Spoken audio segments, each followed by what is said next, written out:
তো এখানে আমরা যে কথাগুলো এখন বলছিলাম রিপিটই আছে এখানে ফার্স্টে দেখেন এখানে দেখা যাচ্ছে কি করে data type store memory allocation করে স্টোর ফার্স্টে কি আমরা যেটা বলছি যে ডাটা টাইপ কি করে মেমরি অ্যালোকেশন করে সেইগুলো কি টাইপের ভেরিয়েবল নিতে পারে ইন্টিজার ডেসিমাল বলেন ক্যারেক্টার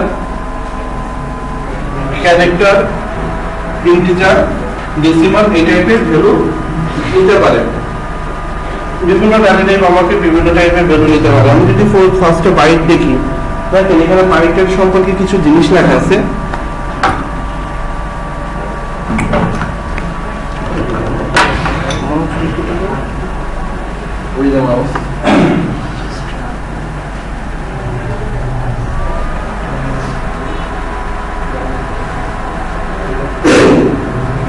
দেখেন এখানে কিছু জিনিস লেখা আছে আপনার প্রত্যেকটা জিনিস যে ডাটা টাইপকে 8 bit sign two's complement integer সর্বোচ্চ কত বিট নিতে পারে ডাটা টাইপের লেন্থ হলো 8 বিট ডিফল্ট ভ্যালু হলো 0 আর এর রেঞ্জ কত ম্যাক্সিমাম ভ্যালু নিতে পারে আমরা বলি না ম্যাক্সিমাম কত এই রেঞ্জটা কত বা আমরা যখন কোনো গেম খেলি বা কিছু খেলি তখন বলা হয় থাকে কি এর ম্যাক্সিমাম রেঞ্জটা সর্বোচ্চ স্পিডটা কত হয়তো 270 হইতে পারে সো সেম ভাবে এর কত সর্বোচ্চ সংখ্যক নিতে পারে 127 ম্যাক্সিমাম এবং এখানে ইমপ্লিমেন্ট হলো 207/-1 এগুলো এবং एग्जांपल হচ্ছে আমরা কিভাবে বাইট ডিক্লেয়ার করব বাইট পেন 100 ওকে আমি এখানে আরেকটা জিনিস ক্লিয়ার করি এটা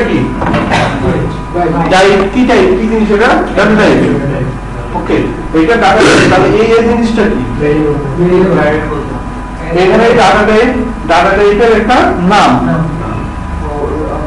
আমরা প্রত্যেক জিনিসের একটা নাম থাকে আমরা স্পেসিফিক ভাবে কোনো জিনিস নাম না থাকলে আসলে কোনো জিনিস আমরা দেখে তারপর কারণে জিজ্ঞাসা করতে পারবো না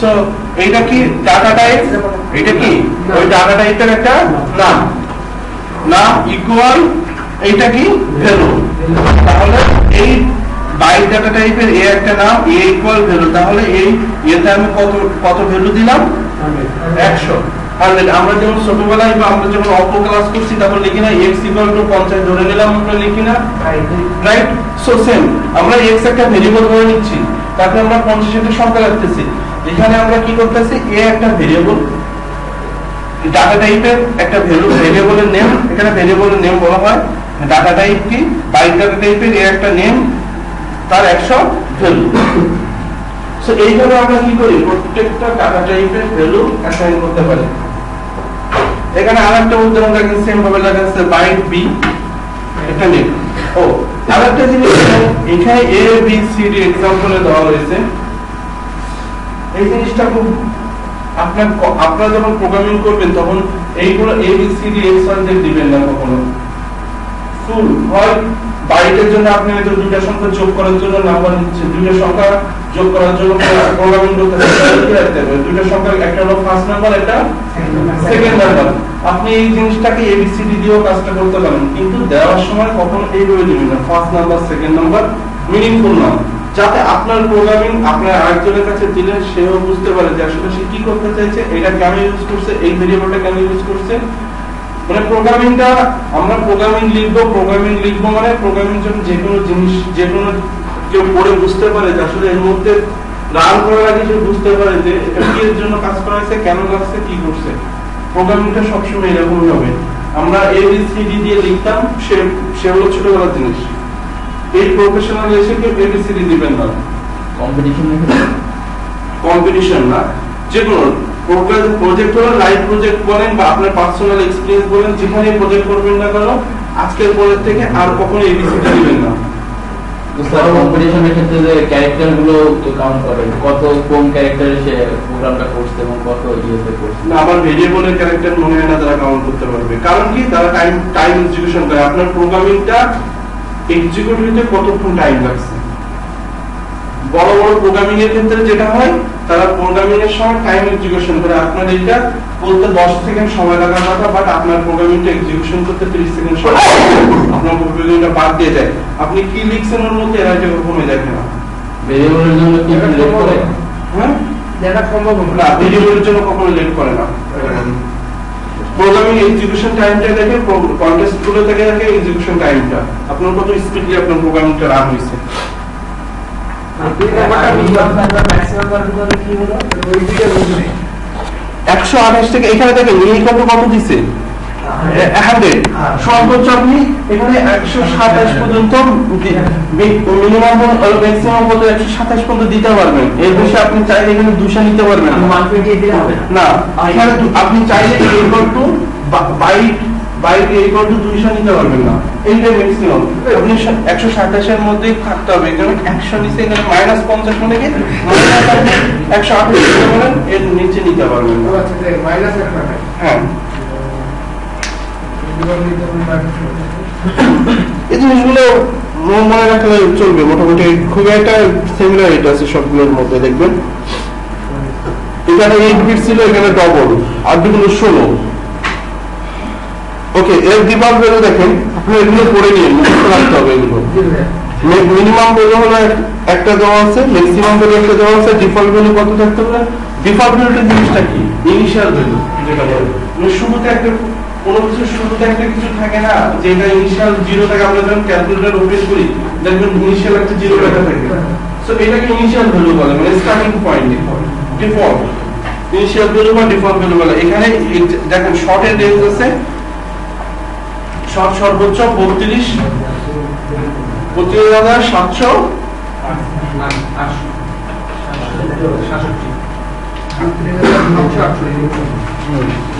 সো এই রেঞ্জের বেশি আপনি ভ্যালু নিতে পারবেন না।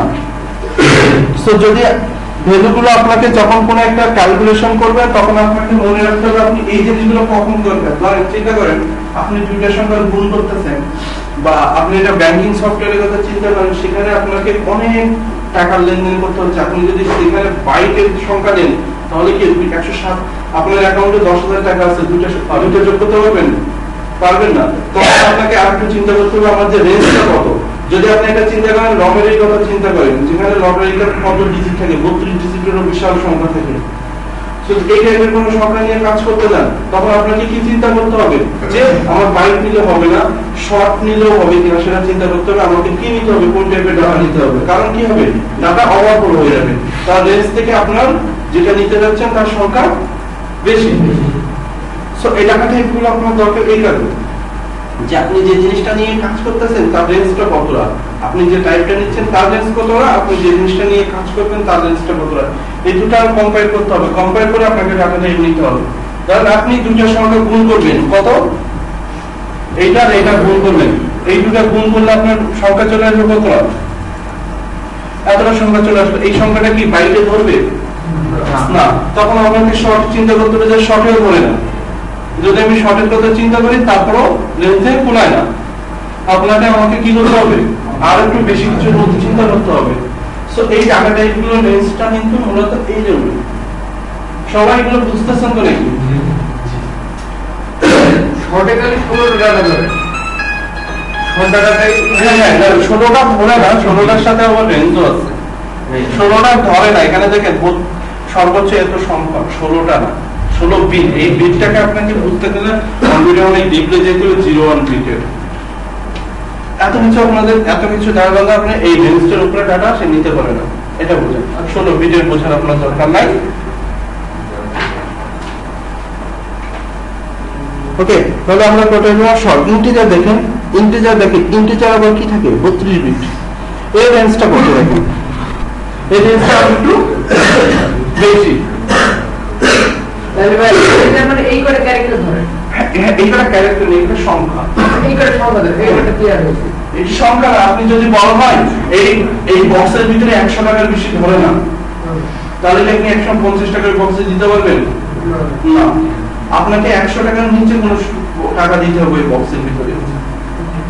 সেম জিনিসটা হলো এই বাইটটা হলো একটা বক্স চিন্তা করেন যেখানে 127 এর বেশি কোনো সংখ্যা ধরে না। আপনি ওখানে ওর নিচে কোনো সংখ্যা দিতে হবে, সর্বোচ্চ 127 দিতে পারেন, এর নিচে কোনো সংখ্যা দিতে পারে, এর বেশি কোনো সংখ্যা দিতে পারবেন না।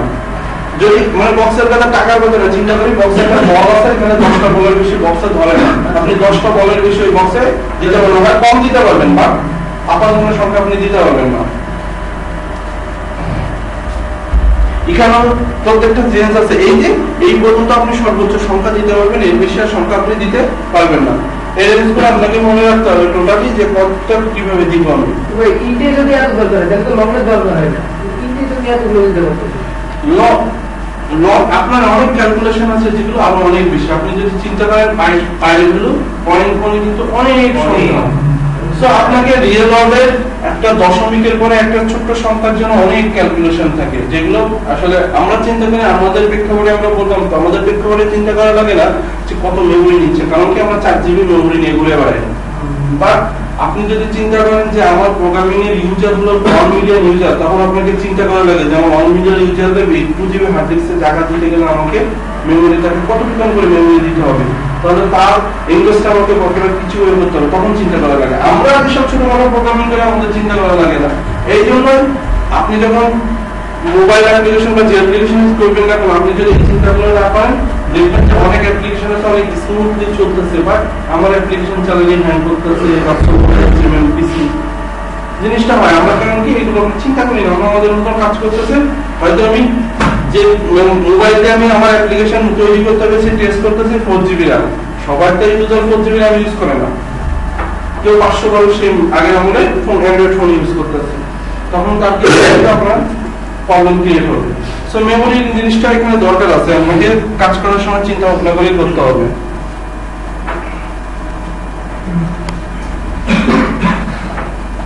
সো ইন্টিজারের এখানে ডিফল্ট ভ্যালু কত হচ্ছে 0, আর আপনাকে একই ভাবে এটা কি ডাটা টাইপ, এটা ভেরিয়েবলের নাম, এটা ভ্যালু হ্যাঁ স্টোর করেছে। আচ্ছা ভাই মানে এটা কিভাবে ইনক্লুসিভটা ইনক্লুসিভ ম্যাক্সিমাম ইনক্লুসিভ হলো এই যে -120 -1 দিতে পারেন ইনক্লুসিভ পর এই আলটিমেটলি 30 এক্সক্লুসিভ ভ্যালু যেটা সর্বোচ্চ এর ইনক্লুডেড 70 রে -1 করলে ওই সংখ্যাটা আসে। এটা পাওয়ার ইনক্লুসিভ পর 31 আপনি ক্যালকুলেটরে দিয়ে -1 করলে সংখ্যাটা চলে আসে। এটা শর্ট ফর্ম লিখে আমরা যখন অনেকেই এখানে ক্যালকুলেশনে যখন ছোটবেলায় ফিজিক্সে পড়ছি দেখবেন আলোর গতি লেখা থাকে কি 80.-8 প্লাস c এরকম লেখা থাকে, তার মানে কি 3 পর 30 পরে 8টা শূন্য আছে, আমরা এটাকে শর্ট ফর্ম লিখি।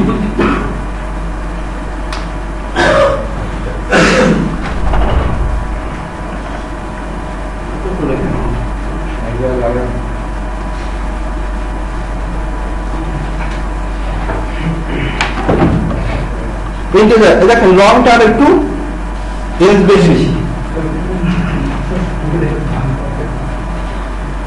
এখানে আর একটা জিনিস দেখেন লং কোনো ভেরিয়েবল ডিক্লেয়ার করতে গেলে শেষে একটা এল দিতে হবে।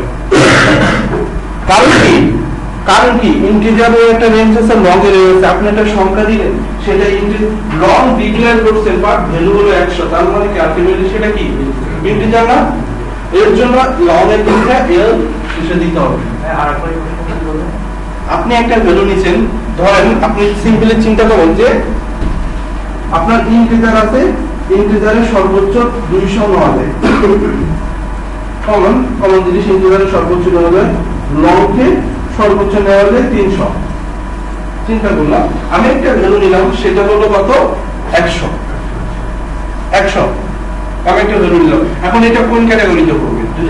দুইটা ক্যাটাগরিতে পড়বে। এই জন্য এই দুইটা ক্যাটাগরির মধ্যে এটা কোনটা সেটা ডিফাইন করার জন্য লং এর ক্ষেত্রে আমরা শেষে একটা ভ্যালু দিব।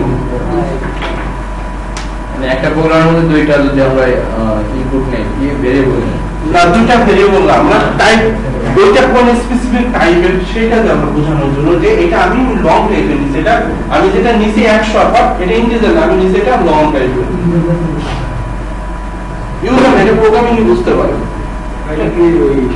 আপনি যদি দুইটা ভেরিয়েবল নেই, সেই ভেরিয়েবল যদি প্রোগ্রামের মধ্যে কাজ করা যায় না, দুইটা প্রোগ্রামিং এর জিনিসটা হলো আমি একটা ভেরিয়েবল নিচ্ছি, সেটাতে আমি 100 দিছি, 100 পরে যখন এল দিচ্ছি তখন সে এটা বুঝছে যে এটা কি টাইপের ডাটা, লং টাইপের ডাটা, না 100 না ইন্টিজারের ক্যাটাগরিতেও পড়ে, বাট এটা ইন্টিজার, এটা লং। প্রোগ্রামিং এটা কোন কম্পাইলারই বুঝতে পারে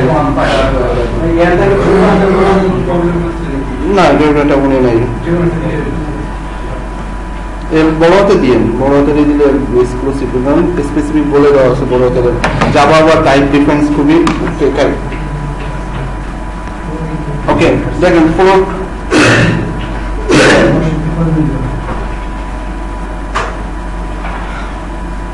এখানেও দেখেন ফ্লোটের ক্ষেত্রে আপনাকে কি দিতে হবে ডিফল্ট ভ্যালুতে। ও ফ্লোটটা কিন্তু দশমিক সংখ্যা। আমরা এতক্ষণ দেখেছি কি ইন্টিজার বলতে পূর্ণ সংখ্যা, যেটা এটা কিন্তু দশমিক 0.0। সো এখানে ডিফল্ট ভ্যালু কত 0.0। ওকে, আপনারা নিজেরাই পড়েন আসলে জিনিসটা কি হয়। আমি একটু কথা বলি, এই জিনিসগুলো আমি যতটা মুখে বলে যতটা না হবে আপনারা নিজেরা একবার করে পড়লে সেটা আরো বেশি মনে থাকে। আপনারা আমার সাথে সাথে একবার জিনিসগুলো একবার পড়ে রাখেন, যেটা আপনাদের হেল্প করবে নেক্সট টাইম। জিনিসগুলো পড়েন একবার করে, এবং জিনিসগুলো প্রত্যেকটা লাইন যখনই আপনার একটা কথা আছে যে আপনি যখন একটা প্রোগ্রামিং চুরি করেও লিখবেন, প্রত্যেকটা লাইন লেখার সময় সেটা বোঝার চেষ্টা করবেন যে সেটা কি লিখছে, কেন লিখছে। আপনি দুটো সংখ্যা যোগ করে একটা ছোট প্রোগ্রামিং নেটে সার্চ দিলে পাবেন। আপনাকে আমি একটা এক্সাম্পল করতে দিলাম ভাই, দুটো সংখ্যার একটা প্রোগ্রামিং লিখো, আপনি নেটে ইন্টারনেটে সার্চ দিলে আপনি অসংখ্য উদাহরণ পাবেন। উদাহরণগুলো দেখার সময় যদি আপনি বোঝার চেষ্টা করেন যে এটা কেন লিখছে, কি জন্য লিখছে, তাহলে আপনি দেখবেন আপনি আস্তে আস্তে শিখতে পারবেন। কিন্তু আপনি যদি অনেকেই আছে জাস্ট কপি পেস্ট করার জন্য কপি পেস্ট করে। আপনারা যখন ছোটবেলায় কোনো ফ্রেন্ড থাকলে অনেকে ফ্রেন্ড দেখবেন যে খাতা দিকে লেখার সময় জিজ্ঞাসা করে এটা কেন লিখছিস তুই, পরীক্ষা হলেও জিজ্ঞাসা করে। সো জিনিসটা এরকম, আপনি যখন একটা নেট থেকে দেখতেছেন চেষ্টা করেন বুঝার সেটা। এটাতে মাইনাস কাউন্ট করে না, না এটা মাইনাস না, এটা হলো ফ্লোট। দশমিকের দশমিক তো অবশ্যই, কিন্তু মাইনাস কাউন্ট করে। হ্যাঁ মাইনাসই কাউন্ট করে, ফ্লোট কেন মাইনাস এখানে দেখা হয়নি, মাইনাস এর মানে কোনো সবই সংখ্যা রিয়েল ওয়ার্ল্ডে সবকিছুই প্লাস মাইনাস এর। দশমিকের পরে একটা বোঝান এফ। ফ্লোটের ক্ষেত্রে আপনাকে কি দিতে হবে এফ লাস্টে।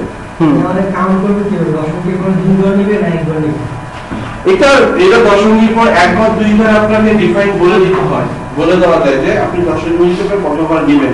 এটা স্পেশাল বলে দেওয়া যায় যে আমি দশমিকের পরে এত সংখ্যা দেখাবো। আপনাকে এক ঘর দুই ঘর না, দশমিকের পর অনেকগুলো নিতে পারে, বা আপনি কত সংখ্যা দেখাবেন এটা বলে দেওয়া যায়। স্পেসিফিক ভাবে বলে দেওয়া যায় যে আমি দশমিকের পরে কত সংখ্যা দেখাবো। এটার জন্য আরেকটা একটু টাইপ এক্সট্রা কোড লিখতে হয় যে আমি দশমিকের পরে এত সংখ্যা দেখাতে চাই যে কোনো জিনিসের। এটা দশমিকের পরে একটা না, দশমিকের পরে একটা সংখ্যা কখনো থাকে না। আমরা এটা শর্টকাটের জন্য যে আমরা যখন ছোটবেলায় যখনই কোনো কাজ করি দশমিকের পরে যদি এরকম থাকে 8 9 থাকে, বা আমরা কি লিখি 9 লিখে দিই, রাউন্ড ফিগার লিখি। কারণ কি এটা কি 90, আমরা 90 রাউন্ড ফিগার দিয়ে দিই। আর দশমিকের পরে এর পরে জিরোর কোনো ভ্যালু নাই, এই জন্য আমরা নিয়মিত লিখি। সো ফ্লোটের ক্ষেত্রে আপনাকে ডিফল্ট ভ্যালু, ডবলের ক্ষেত্রে আপনাকে কি দিতে হবে ডি। ডিফল্ট ভ্যালুতে আপনাকে ডি দিতে হবে ডি। আর আপনার এমনি যদি আপনি দিতে চান না দিয়ে ডি দিলেও চলবে। পার্থক্য দেখেন একটা হলো 32 বিট, মানে ফ্লোটিং পয়েন্ট দশমিকের পরে সংখ্যাটা নেওয়া রেঞ্জ একটা একটু বেশি আর একটা কম।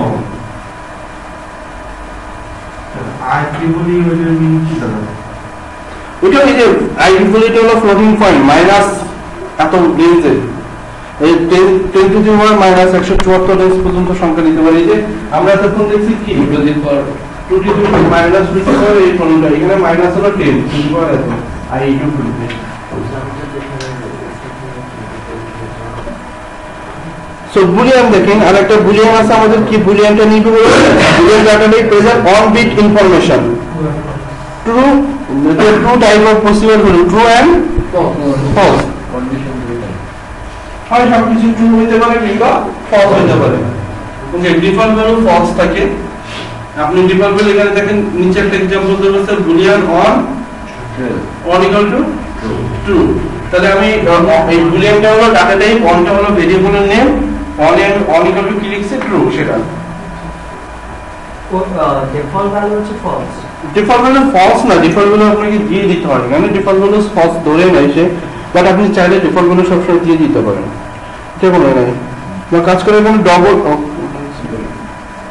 এবং ক্যারেক্টারের ক্ষেত্রে দেখেন, ক্যারেক্টারের ক্ষেত্রে আপনার ক্যারেক্টার হলো এ, এই নিচেটা দেখেন ক্যারেক্টার লেটার এ, ওকে। ক্যারেক্টার ডিফাইন করার জন্য মাস্ট বি সিঙ্গেল কোটেশন দিতে হবে, এই জিনিসটা মনে রাখবেন সবসময়। একটা ক্যারেক্টারের জন্য সিঙ্গেল কোটেশন, যদি একাধিক ক্যারেক্টার থাকে, একাধিক ক্যারেক্টার দিলে সেটা ক্যারেক্টার থাকে না, সেটা একটা ক্যারেক্টার থাকে না। আপনি যখন একাধিক ক্যারেক্টার লিখবেন তখন আর সেটা ক্যারেক্টার থাকবে না। আপনি যখন দুইটা লিখবেন সেটা কি থাকে না, ক্যারেক্টার থাকে না, সেটা এখন স্ট্রিং এ চলে গেল। আমরা লিখছি যখন তখন সেটা কি হয়ে যায়, স্ট্রিং টাইপের ভেরিয়েবল। ওকে, আমাদের এখানে স্ট্রিং টাইপের কোনো কিছু লেখা নেই, যে এটা স্ট্রিং টাইপের ভেরিয়েবলটা কি, যেটা ক্যারেক্টার যদি আমি এখন লিখি ক্যারেক্টার, এখানে যদি স্ট্রিং লিখি স্ট্রিং এ ইকুয়াল টু হতে পারে দুইটা এ এবং ডবল কোটেশন হবে। এটা স্ট্রিং বোঝাতে গেলে সবসময় কি থাকবে, ডবল কোটেশনের মধ্যে, আর ক্যারেক্টার থাকে সিঙ্গেল কোটেশন। ও আচ্ছা, ওকে, আর ডবল কোটেশন কি ওই ইসিএস এর উপরে নিচে যেটা থাকে সেটা বুঝি নাই। ডবল ডবল কোটেশন কিবোর্ডে ডবল কোটেশন সিঙ্গেল কোটেশন আছে।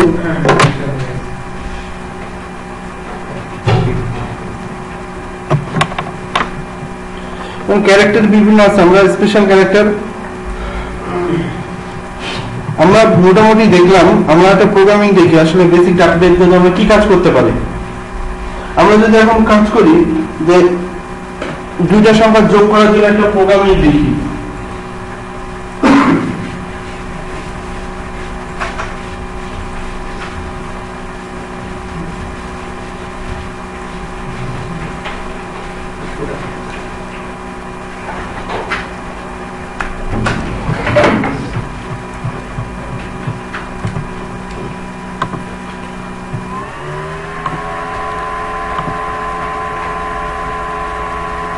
আমরা ফার্স্টে কি করব, সেম প্রসেস, আমরা একটা প্রজেক্টের নাম দেব 1 2 নাম্বার, সবকিছু নামটা দিবেন এবিসিডি, এক্সাম্পল, টেস্ট 1 টেস্ট 2, এই জিনিসগুলো অ্যাভয়েড করার চেষ্টা করবেন। এখন এতদিন যারা অনেকে প্রোগ্রামিং করছেন, যা কিছু করছেন না কেন করছেন, বাট এখন থেকে এইগুলো অ্যাভয়েড করার চেষ্টা করবেন, সবসময় একটা মিনিংফুল নাম। ফিনিশ দিলাম।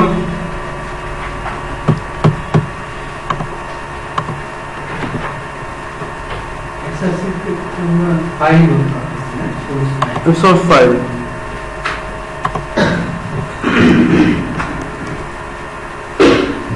প্রিভিয়াসলি যে ফাইলটা আমরা তৈরি করেছিলাম, প্রজেক্ট ফাইলটা, ওর আপডেটে কি আমি যখন জাভা প্রজেক্ট না দিয়ে ক্লাস দিই, তাহলে কি নতুন ক্লাস স্টার্ট করা যাবে না? হ্যাঁ, নতুন ক্লাস ওইখানে, আমি যদি ফোল্ডারে রাখতে চাই, হ্যাঁ তাহলে কি সোর্স ফাইল থেকে একটা ক্লাস যাবে স্যার? হ্যাঁ, সোর্স থেকে ক্লাসে যান, আর একটা মেইন ক্লাস তৈরি করেন, সেটার মধ্যে রাখতে পারবেন। ওকে, আমরা এটা কি করলাম দেখেন, আপনি সবাই দেখেন, এই জিনিসটা পরে করবেন, আমরা বলি নাই করার দরকার নাই, এখন সবাই দেখেন আমরা কি করলাম, একটা মেইন ক্লাস নিলাম, আমরা একটা main public static void main নিলাম। এটা কি থাকবে, আমরা প্রোগ্রামিং এর স্টার্টিং পয়েন্ট। ওকে, আমরা দুইটা নাম্বার যোগ করব বলে আমরা একটা প্রোগ্রামিং লিখবো, তাহলে আসে কি, আমাদের ফার্স্টে কি করতে হবে, দুইটা নাম্বার নিতে হবে। প্রশ্ন আসলে দুইটা নাম্বার কি নাম্বার, ইন্টিজার নাম্বার না floating point number, decimal number, যে কোনো দুইটা সংখ্যা। আমরা চিন্তা করি যে আমরা দুইটা ইন্টিজার সংখ্যা নিব। ওকে, তারপর প্রশ্ন আসে যে আমার ইন্টিজার সংখ্যা দুটো রেঞ্জ কত, না আমরা দুইটা কি অনেক বড় সংখ্যা নিব না ছোট সংখ্যা নিয়ে যোগ করব, তার আউটপুটটা কি ছোট সংখ্যা হবে না বড় সংখ্যা হবে। আমাকে আমি যখন চেষ্টা করতেছি আমি দুটা সংখ্যা যোগ করব, তখন হয়তো দুটা সংখ্যা সর্বোচ্চ কি হইতে পারে, 100-র মধ্যে হইতে পারে, তার রেজাল্টটা কত হইতে পারে, দুইটা সংখ্যা 100 যোগ করলে 200 হইতে পারে, তার বেশি হওয়া সম্ভব না। সো আমাকে চিন্তা করতে হবে ফার্স্টের দুটা সংখ্যা কি 100-র রেঞ্জের মধ্যে, 100 রেঞ্জের মধ্যে দুটা সংখ্যারে যোগ করলে সর্বোচ্চ কয়টা হইতে পারে, 200 হইতে পারে, এর বেশি কোনো সংখ্যা হওয়া সম্ভব না। সো তাহলে আমি কি করলাম, এই দুইটা সংখ্যাকে যোগ করার জন্য আমি বাইট টাইপের দিতে পারি, বাট আমি এখানে ইন্টিজার দিয়ে করি, নর্মাল সচরাচর সবাই যেটা নর্মালি করে। আমরা কি করলাম, ইন্টিজার লিখলাম ইন্টিজার দেখেন আমরা ওইখানে দেখছিলাম কি ফার্স্টে কি থাকে ডাটা টাইপ। সো আমরা কি ফার্স্টে কি লিখবো, ইন্টিজার লিখলাম কি ডাটা টাইপ, একটা স্পেস দিলাম, দিয়ে আমি লিখলাম কি ফার্স্ট নাম্বার ইকুয়াল কত, ইকুয়াল কি থাকে ভ্যালু ইনিশিয়ালাইজ, আমি দিলাম কি 2000 দিলাম, আমার একটা গেল। ইন্টিজার দেখেন আমার লেখার ভেরিয়েবল গুলো নাম লেখার স্টাইল ক্যারেক্টারটা দেখছেন, আমি ফার্স্ট সব সময় ছোট হাতের অক্ষর দিয়ে শুরু, ফার্স্ট ওয়ার্ডটা কি হবে ছোট হাতের রাখবে, পরবর্তী যেগুলো ওয়ার্ড থাকবে সবগুলো বড় হাতের অক্ষর দিয়ে শুরু হবে, না না বড় হাতের অক্ষর দিয়ে শুরু হবে, ক্যাপিটাল লেটার দিয়ে শুরু হবে। নাম্বার লেখাটা দেখেন কি ভুলে গেছে,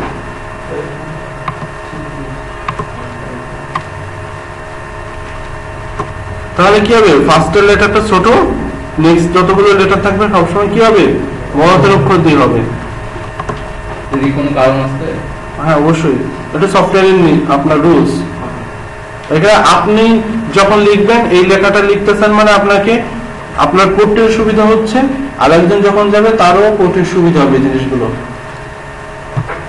ওকে, আমাকে এখন আমি এই দুটো সংখ্যা যোগ করলে সর্বোচ্চ কয়টা হইতে পারে, ইন্টিজারই হইতে পারে, এর বেশি যাওয়া সম্ভব না। ইন্টিজার হয়ে যাবে। এখন আমি কি করলাম, ইন্টিজার রেজাল্ট লিখলাম। এখন আমি কি করবো, রেজাল্ট ইকুয়াল টু, ওকে আরেকটা জিনিস দেখি, আমি দেখেন আর লিখলাম, ওকে এই জিনিসটা পরে দেখে আগে আমরা আপনার একটা শিখি programming. First number plus second number দুইটা সংখ্যা কি করলাম যোগ করলাম। এটা তো সিম্পল, আমরা যদি চিন্তা করি এখানে 200 ছিল, এখানে 2000 ছিল, এখানে কত ছিল 3000 ছিল, তাহলে কি হলো সেম জিনিস না? এটা কি সবাই ক্লিয়ার বুঝতেছেন?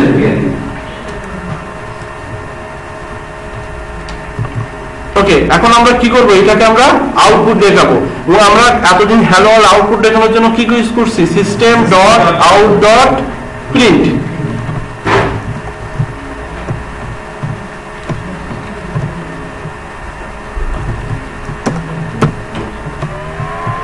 ওকে, এখানে ডবল কোটেশন দেওয়ার দরকার নাই, কারণ কি এটা একটা ভ্যারিয়েবল, আমি এটা স্ট্রিং প্রিন্ট করতে যাচ্ছি না। আমি যখন কোনো কিছু স্ট্রিং প্রিন্ট করতে যাব তখন তার ডবল কোটেশনের মধ্যে দিব, কারণ কি আমরা ওইখানে বলছি কি স্ট্রিং সবসময় কিসের ভিতরে থাকে, ডবল কোটেশনের ভিতরে। হ্যাঁ, সো এই জিনিসটা ডবল কোটেশনের মধ্যে দেওয়ার দরকার নাই। এখন আমি কি করব, রান।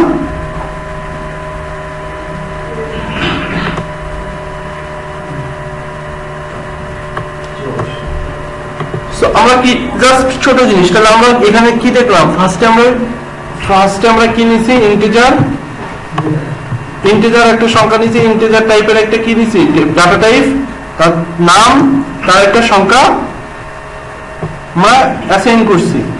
ওকে, ইন্টিজার টাইপের একটা কি নিছি ডাটা টাইপ, তার একটা ভেরিয়েবল, না ভেরিয়েবল বলা এটাকে, আমরা এখানে নাম বলতেছি, বাট অ্যাকচুয়ালি প্রোগ্রামিং এ বলা হয় ভেরিয়েবল নেম। সো ভেরিয়েবলের নাম দিলাম, তাকে একটা ভ্যালু অ্যাসাইন করে দিলাম, এটাকে বলা হয় ভ্যালু ইনিশিয়ালাইজ করা। ভ্যালু একটা ভেরিয়েবলের সাথে লেখার সাথে সাথে যখন ইকুয়াল দিয়ে কোনো ভ্যালু দিব তখন এটাকে বলা হয় ভ্যালু ইনিশিয়ালাইজ করা।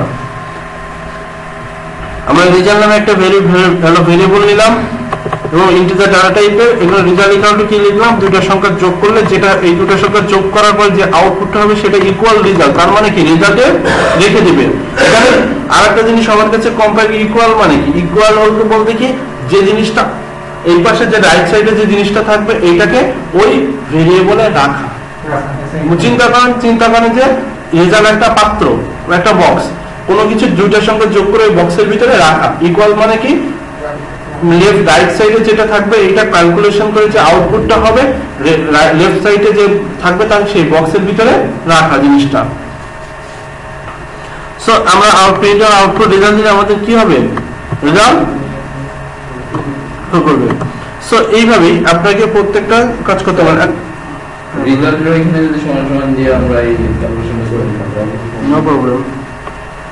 বাট আমার ইন্ট দেওয়ার কারণটা কি ইন্ট বাদ দিলে কি হবে না? কোনটা ইন্টু বাদ দিলেন আপনি?